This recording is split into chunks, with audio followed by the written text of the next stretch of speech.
Assalamualaikum, gimana kabarnya? Ayo dirapihin dulu kursinya. Sebelum mulai belajar, silakan berdoa, ketua kelas dipimpin.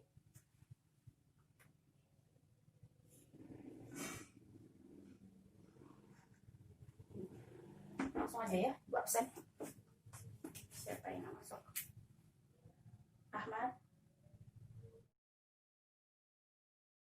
Oke, sebelum mulai pelajaran, Ibu mau nanya, siapa yang pernah kena flu? Iya, pasti semuanya pernah ya kena flu. Mau sebentar, mau lama, pasti pernah kena flu. Nah, flu itu disebabkan oleh apa sih? Ya, disebabkan oleh virus. Nah, sekarang juga lagi ada pandemi di dunia maupun Indonesia. Oh iya, COVID-19. Disebabkan salah satunya disebabkan oleh ya virus juga. Nah, hari ini kita akan membahas tentang virus.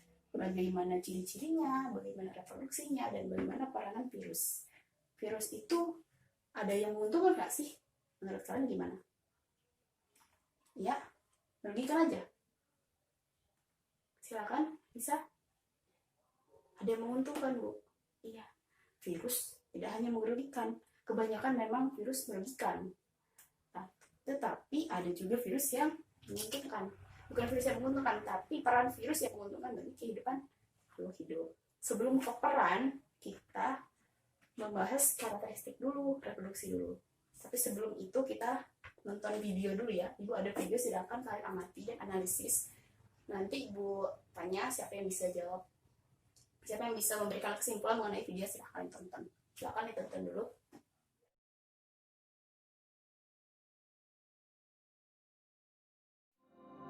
Scientists believe that influenza virus is spread from person to person through exposure to large respiratory droplets, direct contact, or airborne dispersal.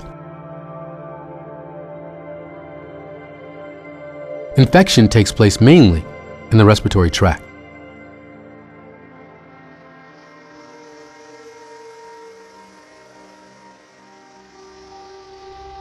Infection begins with attachment of virus proteins to a receptor on the surface of the host cell. The virus is then taken in the cell by receptor-mediated endocytosis. As the virus enters the cell, the virus is internalized in a membrane-bound capture vesicle that carries the viral core. The vesicle is transported on microtubules inside the cell by host proteins called kinesins. During transport, the membrane of the vesicle fuses with the membrane of the virus, and the capsid undergoes uncoating. The viral core RNA and proteins are then released into the cytoplasm, where they are guided by host proteins to the nucleus of the host cell. At the nuclear membrane, the viral core uses host protein channels to enter. Inside the nucleus, cell machinery is utilized by the virus to replicate the viral genome and make messenger RNA, mRNA. Some viral mRNA exits the nucleus to exploit cellular ribosomes to direct synthesis of viral proteins. Viral proteins go back to the nucleus to associate with viral RNA. These nucleoproteins again leave the nucleus and use cellular processes to travel to the cell surface. Viral surface proteins are made and processed in the cytoplasm and also travel to the cell surface, where they combine with the encapsulated nucleoproteins to form progeny viruses, which depart from the cell by budding. The virion now goes on to infect other cells. At present, vaccines to stimulate the production of antibodies against the virus and stimulate host cellular responses to ingest the virus remain the best strategy for controlling certain viral diseases. But they are of limited effectiveness against rapidly mutating viruses and are ineffective against viruses that cause the common cold and AIDS.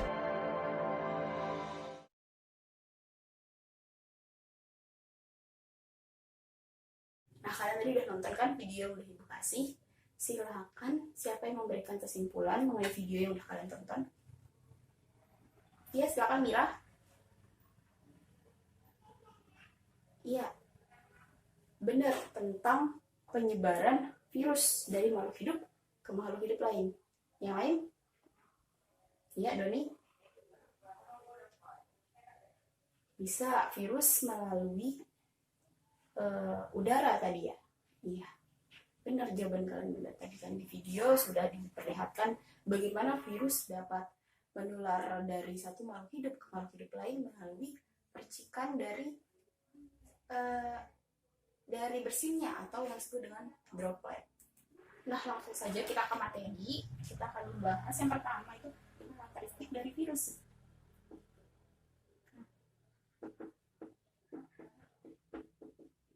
Nah, apa sih karakteristik? Apa aja karakteristik virus?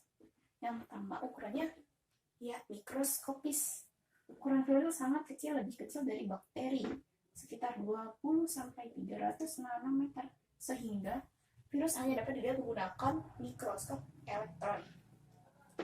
Nah, yang kedua, bentuk virus itu bervariasi. Bentuknya itu ada yang bulat, ada yang batang, ada yang filamen, ada yang bentuk huruf T. Contoh virus dengan bentuk huruf T adalah bakteriofag.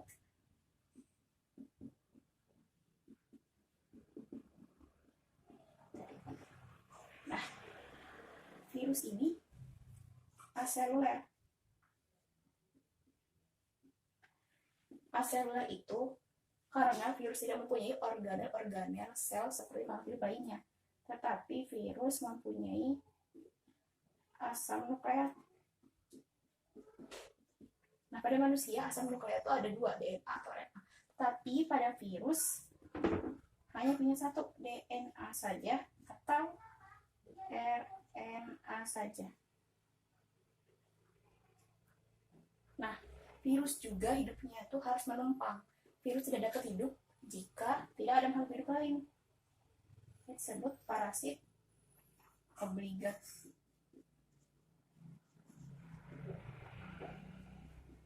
Nah, ini ada karakteristik dari virus. Selanjutnya, nah, tadi kan Ibu sudah menjelaskan bentuk-bentuk virus. Nah, Ibu ada replika bentuk virus. Nah, Ibu sudah membuat replika virus sederhana. Ini adalah virus T, bakteriofage. Nah, di sini ada bagian kepala, ada bagian leher, dan sisa ke bawahnya itu ekor. Nah, di bagian kepala terdapat DNA, di dalamnya terdapat DNA. Karena bakteriofage itu memiliki DNA. Kan tadi virus itu mempunyai asam nukleat, DNA atau RNA saja, dan bakteriofage mempunyai DNA. Nah, ini disebut serabut ekor. Bagian bawah ini disebut jarum penusuk untuk menusuk bakteri yang akan menjadi parasit, menjadi tempat hidup bagi virus. Nah, untuk lebih jelasnya bisa Ibu gambarkan.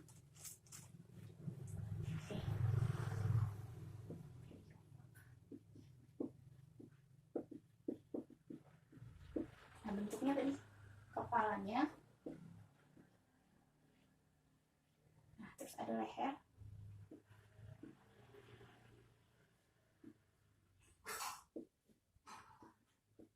nah ini bagian kepala, yang ini leher, dan sisanya sampai bawah disebut ekor. Nah, kepala ini disebut juga dengan kapsid atau selubung protein.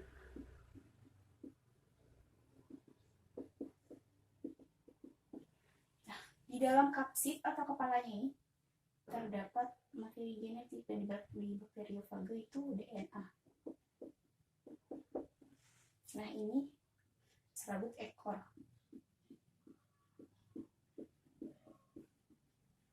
Ini jarum penusuk.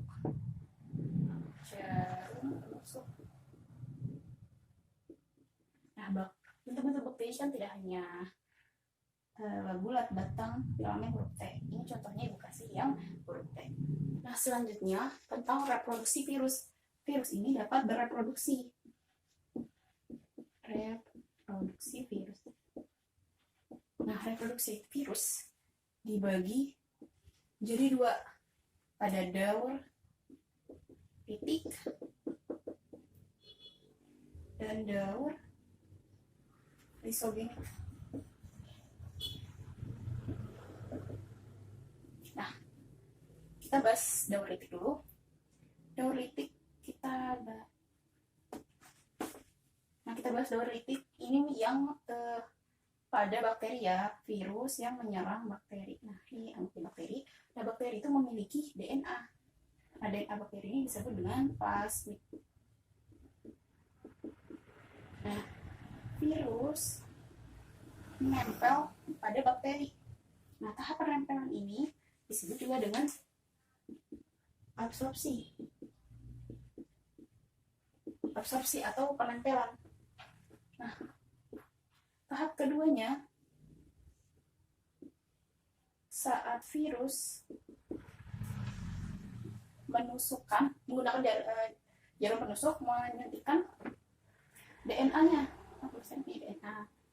disuntikkan DNA-nya ke dalam bakteri ini. Tahap kedua disebut dengan infeksi, injeksi, atau penetrasi.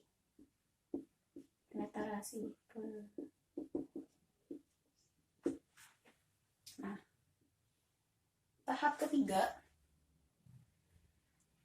DNA bakteri setelah dimasuki oleh DNA virus terhidrolisis. Seakan-akan DNA dari bakteri itu hancur, termasuk DNA virus juga. Nah, hidrolisis ini menyebabkan terjadinya sintesis protein. Makanya tahap ketiga ini disebut dengan sintesis dan replikasi.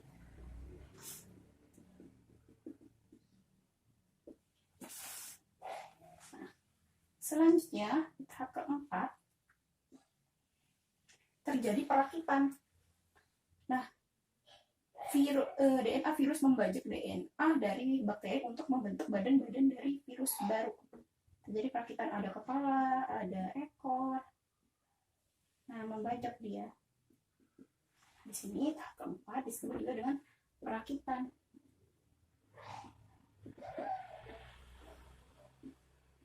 Tahap kelima,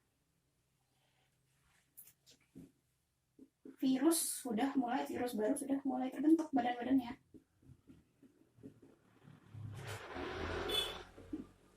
Nah, saat sudah terbentuk, virus akan memecah dari dinding dari bakteri sehingga virus dapat keluar dan virus baru muncul. Nah, virus ini memecahkan dinding bakteri menggunakan enzim lisozim.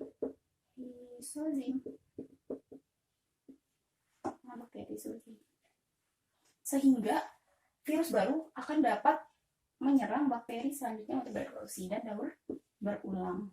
Tahap 5 ini disebut dengan tahap litik atau lisis, yang berarti pecah.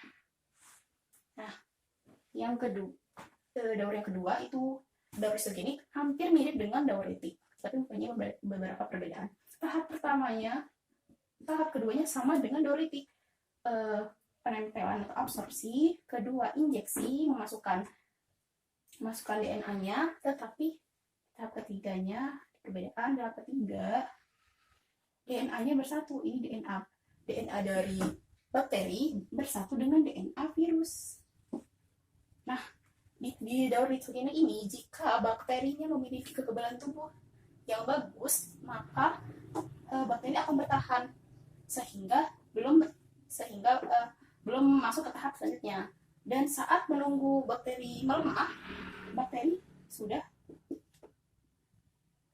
mengalami pembelahan sehingga DNA dari bakteri sudah tercampur dengan virus, membelah lagi. Nah, dari tahap pembelahan ini, jika sudah bakteri sudah melemah, barulah terjadi tahap selanjutnya, sintesis dan replikasi, kembali ke perakitan, dan akhirnya litik atau lisis juga, sama dengan ini. Jadi perbedaan hanya di sini ada penggabungan. Dan tahap keempat ada pembelahan. Selanjutnya sama, tahapnya sama yang daur litik. Peran dari virus. Nah, peran virus itu apa sih, Bu? Ada yang menguntungkan kah? Tadi kan Ibu sudah bilang bahwa peran virus tidak hanya merugikan, ada juga yang menguntungkan. Apa yang menguntungkannya? Menguntungkan. Ini bagi makhluk hidup ya, peran bagi makhluk hidup. Yang menguntungkan itu, ya saya tahu. Iya, benar. Vaksin. Vaksin itu apa sih, Bu? Vaksin itu ya untuk pencegahan dari penyakit yang disebabkan oleh virus. Jadi cara kerja vaksin itu virus dilemahkan dan dimasukkan ke dalam tubuh manusia sehingga tubuh manusia menghasilkan antibodi. Sehingga jika ada virus selanjutnya akan menyerang tubuh manusia tersebut sudah memiliki antibodi sehingga tidak akan terserang virus itu. Itu keuntungan virus. Yang merugikannya jelas banyak. Ya, penyakit itu dirugikan. Penyakit tidak hanya pada manusia, pada hewan, pada tumbuhan juga virus dapat menyerang. Contohnya, ayo, siapa yang tahu? Iya, penyakit AIDS. Terus, ya, COVID-19. Sekarang lagi pandemi. Terus bukan virus, apa lagi? Polio. Terus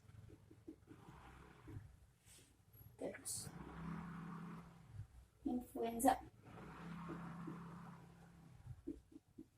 Ada juga virus yang menyerang tumbuhan. Yang pertama kali ditemukan oleh Adolf Meyer itu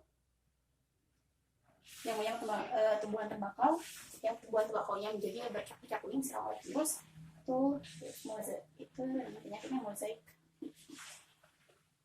Virus juga bisa menyerang hewan ya, ada juga virus yang menyerang hewan. Nah, tadi Ibu sudah membahas tentang karakteristik, reproduksi, dan juga peran. Sekarang Ibu mau kalian membentuk kelompok yang terdiri dari 4 orang. Silakan berhitung dari fajar sampai ke belakang, berurutan 1, 2, 3, 4, nanti nomor yang sama silakan bergabung ke kelompok masing-masing. Nah, kalau dapat kelompok ya, kelompok pertama Ibu mau membahas tentang AIDS, kelompok 2 membahas tentang COVID, kelompok 3 membahas soal polio, kelompok 4 influenza. Nah, apa yang kalian bahas? Nih, virus kan nanti sudah dibagi ya, kalian membahas tentang bentuknya.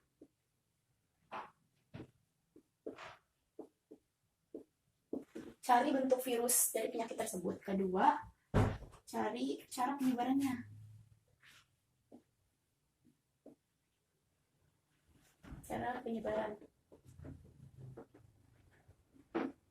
Yang ketiga, cara pencegahannya.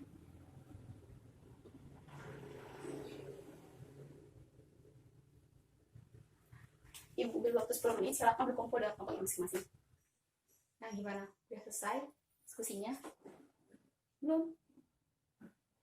Ya udah, kelompok yang udah selesai diskusinya silakan maju ke depan untuk menjelaskan hasil diskusinya. Yang belum boleh sambil dikerjakan, tapi jangan lupa memperhatikan depan. Ya, tadi kalian sudah menyampaikan semua hasil diskusi dari setiap kelompok. Kelompok 1 mengenai AIDS, kelompok 2 tentang COVID, kelompok 3 tentang polio, kelompok 4 tentang influenza. Nah, untuk terakhir, siapa yang menyimpulkan hasil pelajaran kita hari ini? Ya, silakan Andy.